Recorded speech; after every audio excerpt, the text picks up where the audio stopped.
இந்தியாவே ஏற்றுக்கொண்டு விட்டது, தமிழ்நாடு ஏன் எதிர்க்கிறது? எல்லா மாநிலங்களும் நீட்டை வரவேற்கின்றன, தமிழ்நாடு மட்டும் ஏன் எதிர்க்கிறது என்று இவ்வளவு நாளும் கேட்டுக்கொண்டிருந்தார்கள். தமிழ்நாடு மட்டும்தான் 50 விழுக்காட்டுக்கு மேல் இடஒதுக்கீடு போனதை 69 விழுக்காடாக செய்து காட்டியது.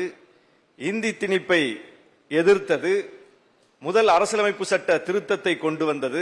இந்தியாவில் யாரும் நினைத்து பார்க்காத காலத்தில் தமிழ்நாடு மட்டும்தான் இவற்றையெல்லாம் செய்து காட்டியது. அந்த வரிசையில் நீட் கொண்டு வரப்பட்ட போது யாருக்கும் அதனுடைய வீரியம் புரியவில்லை. அது எவ்வளவு பெரிய கொடூர தேர்வு முறை என்பது யாருக்கும் விளங்கவில்லை. தமிழ்நாட்டிற்கு மட்டும்தான் அதனுடைய ஆபத்து புரிந்தது. தமிழ்நாடு சட்டமன்றம் மட்டும்தான் நீட்டு விலக்கு மசோதா நிறைவேற்றியது. தமிழ்நாடு முதலமைச்சர் மட்டும்தான் எல்லா மாநில முதலமைச்சர்களுக்கும் கடிதம் எழுதினார். அப்படி கடிதம் எழுதிய போது கூட பெரிய வரவேற்பு இல்லை. அதை வைத்து நம்மை கேலி செய்தார்கள். ஆனால் இன்றைக்கு காலம் உணர்த்தி இருக்கிறது, தமிழ்நாடு சொன்னதுதான் உண்மை, தமிழ்நாடு எதிர்த்ததுதான் சரி, தமிழ்நாடு சட்டமன்றம் நிறைவேற்றிய நீட்டு விலக்கு மசோதா நியாயமானது என்பதை இன்றைக்கு ஒவ்வொரு மாநில சட்டமன்றமாக தீர்மானம் நிறைவேற்றிக் கொண்டிருக்கிறார்கள்.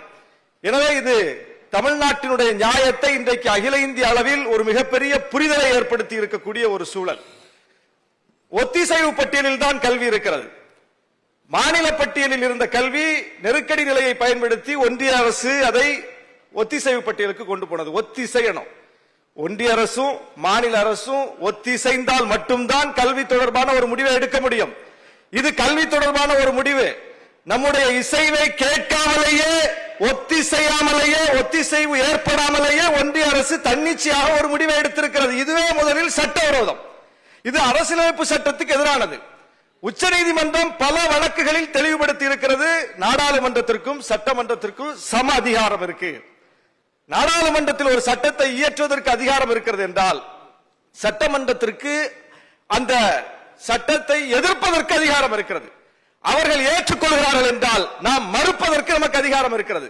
நாடாளுமன்றத்தில் நீட் வேண்டும் என்று சொல்லிவிட்டார்கள், சட்டமன்றத்தில் நீட் வேண்டாம் என்று சொல்லிவிட்டோம். நாடாளுமன்றம் சொன்னது சரி என்றால் அதற்கு அதிகாரம் இருக்கிறது என்றால் சட்டமன்றத்தில் வேண்டாம் என்று சொல்லி இருக்கிறோமே, இதற்கும் அதிகாரம் இருக்கிறது.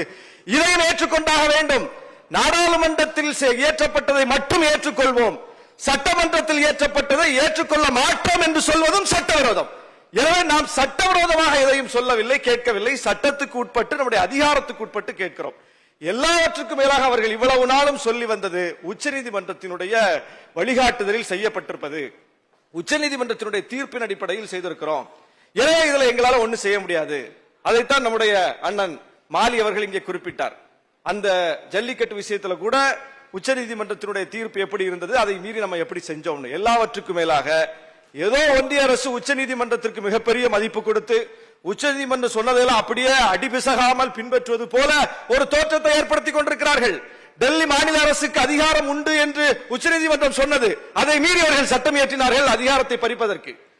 தேர்தல் பத்திரங்கள் தொடர்பான விவரத்தை உடனே கொடுங்கன்னு உச்சநீதிமன்றம் சொல்லுச்சு. அந்த உச்சநீதிமன்றத்தோடு எப்படி மல்லு கட்டினாங்கன்னு பார்த்தோம். உச்சநீதிமன்றத்தோடு எத்தனை முறை இந்த ஒன்றிய அரசு முரண்பட்டிருக்கிறது, உச்சநீதிமன்றம் சொன்னதற்கு மாறாக நடந்து வந்திருக்கிறது என்பதற்கு மிகப்பெரிய காரணங்கள் பட்டியல் இருக்கிறது. அமலாக்கத்துறை இயக்குனர் பதவி நீட்டிப்பு வந்து சட்ட விரோதம் உச்சநீதிமன்றம் சொல்லுச்சு. மீண்டும் மீண்டும் ஒரே ஆளுக்கு பதவி நீட்டிப்பு செஞ்சுக்கிட்டே இருக்காங்க. ஏதோ உச்சநீதிமன்றம் சொன்னா இவங்க கட்டுப்படுற மாதிரி நீட் விஷயத்தில் மட்டும் ஒரு பாவனை காட்டிக் கொண்டிருக்கிறார்கள். இன்னைக்கு அந்த உச்சநீதிமன்றமே நீட் தொடர்பாக இந்தியா முழுவதும் புகார்கள் வருகிறது, நீட் தொடர்பான பல்வேறு சிக்கல்கள் இருக்கிறது என்பதை உச்சநீதிமன்ற தலைமை நீதிபதி அவர்களே இன்றைக்கு ஒப்புக்கொண்டிருக்கிறார், வெளிப்படையாக சொல்லி இருக்கிறார். எண்ணற்ற வழக்குகள் போயிருக்கின்றன. எல்லாவற்றுக்கும் மேலாக இது ஒரு தகுதி அறியும் தேர்வு என்று சொல்லி இதற்கு ஒரு முலாம் பூசிக் கொண்டிருந்தார்கள். இது தகுதியற்ற தேர்வு என்பதை இன்றைக்கு அன்றாடம் வரக்கூடிய செய்திகள் உணர்த்தி கொண்டிருக்கின்றன. எனவே இந்த மாறி வரக்கூடிய சூழல்களை நாம் உள்வாங்கி நீட் எதிர்ப்பை இன்னும் தீவிரப்படுத்த வேண்டும். தமிழ்நாடு தான் இந்தியாவுக்கு எல்லாவற்றிலும் வழிகாட்டிய மாநிலம். அதுவும் கல்வி தொடர்பான விஷயத்தில் இந்தியாவில் மற்ற எந்த மாநிலத்திற்கும் இல்லாத ஒரு வரலாற்று நமக்கு உண்டு. அது என்னவென்றால் தமிழ்நாட்டின் கல்வி வரலாறு தான் தமிழ்நாட்டின் அரசியல் வரலாறு, தமிழ்நாட்டின் அரசியல் வரலாறு தான் தமிழ்நாட்டின் கல்வி வரலாறு. ராஜாஜி பதவி இழந்ததும் கல்வியால் தான், காமராஜர் முதலமைச்சராக மிகப்பெரிய அளவுக்கு அதிகாரம் செலுத்தியதும் கல்வியால் தான். திராவிட இயக்கம் 100 ஆண்டுகளுக்கு மேலாக அசைக்க முடியாத சக்தியாக இந்த மண்ணில் வேரூன்றி இருப்பதற்கும் கல்விதான் அடிப்படை. எனவே கல்வி தொடர்பான விஷயத்துல நாம ரொம்ப சென்சிட்டிவானவர்கள். ரொம்ப உணர்வுபூர்வமானவர்கள். அதுல எந்த காம்ப்ரமைஸும் நம்ம பண்ண மாட்டோம். அதை இந்தியாவுக்கு எல்லா ஒன்றிய அரசுக்கும் எல்லா காலத்திலும் நாம் அதை புரிய வைத்திருக்கிறோம். இன்றைக்கு நம்முடைய அந்த குரலை ஒவ்வொரு மாநிலமாக பின்பற்ற தொடங்கி இருக்கிற இந்த சூழலில் மீண்டும் இந்த சட்டமன்றத்தில் இன்றைக்கு நம்முடைய மாண்புமிகு முதலமைச்சர் அவர்கள் நீட் தொடர்பாக கொண்டு வந்திருக்கிற இந்த தீர்மானத்தை விடுதலை சிறுத்தைகள் கட்சியின் சார்பில் வரவேற்று இந்த அரசுக்கு இது போன்ற விஷயங்களில் எப்போதும் நாங்கள் துணையாக நிற்போம் என்று சொல்லி விடைபெறுகிறேன். நன்றி, வணக்கம்.